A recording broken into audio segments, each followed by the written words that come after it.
तर विमानाच्या या आगीमध्ये अजितदादांकडचे कागदपत्रे जळाली नाहीत. मग ब्लॅक बॉक्स कसा जळाला? आमदार रोहित पवार यांनी हा सवाल उपस्थित केला. अकाउंटेबल मॅनेजरची चौकशी कधी करणार असं सरकारला त्यांनी सवाल केलेला आहे. हा विमानाची बॉडी काय असते? ॲल्युमिनियम अलॉय असते. त्याचं मेल्टिंग पॉईंट किती आहे? 635 डिग्री सेल्सिअसचं मेल्टिंग पॉईंट आहे. म्हणजे ॲल्युमिनियम बॉडी, विमानाची जी बॉडी आहे ती 650 डिग्री सेल्सिअसला ती वितळून जाते. हे तुम्ही सगळ्यांनी तिथं नोट केलं पाहिजे.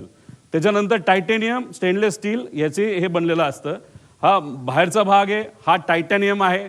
हा किती डिग्रीला मेल्ट होतो? 1670 डिग्रीला मेल्ट होतो. त्यानंतर हे थर्मल इन्सुलेशन आहे. आणि हा जो भाग आहे हा ॲल्युमिनियमचा आहे. म्हणजे विमानाची बॉडी ज्याची बनली आहे तो भाग आत असतो आणि त्याच्या आत हा ब्लॅक बॉक्स असतो. त्यामुळे हे जे काय सांगतात ना की हे घडलं असेल, ते घडलं असेल आणि ते जळलं, ती माहिती हे मॅनिप्युलेशन आहे असं आमचं ठाम त्याच्यामध्ये त्या ठिकाणी मत आहे.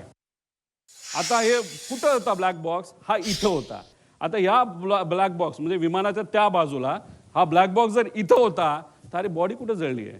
इथं केबल सुद्धा आहेत, पुढे केबल पण आहेत. त्या सगळ्या कॉपरच्या केबल आहेत. कॉपरचा मेल्टिंग पॉईंट अजून कमी असतो, त्या सुद्धा तिथं मेल्ट झालेला नाहीत. म्हणजे उगाचच कालचं आज आमचं प्रेझेंटेशन आहे म्हणून काहीतरी द्यायचं, म्हणून काहीतरी माहिती काल दिली असं आमचं त्याच्यामध्ये मत आहे. पुढं हे सगळे उदाहरणं आहेत. ह्याच्यामध्ये हे कुठलं तरी एमिरेट्सचं दिसतंय, एअर इंडिया दिसतंय, हे बँकॉकचं दिसतंय. ह्याच्यामध्ये सगळ्यात मध्ये सेम इंटेन्सिटी, सेम आग, सेम टेम्परेचर सगळं असताना ब्लॅक बॉक्स पूर्णपणे त्याच्यामध्ये मिळालेला आहे. पुढं आता हे बघा इथं केबल आहे. केबल सगळ्या तुम्हाला दिसतील. अजून तुम्ही व्हिडिओ बघितला तर केबल तशाच्या तशा तुम्हाला दिसतील. हे सगळं आहे. ब्लॅक बॉक्स कुठं असेल? अजितदादांच्या विमानाचा. आणि इथं सगळ्या केबल आहेत.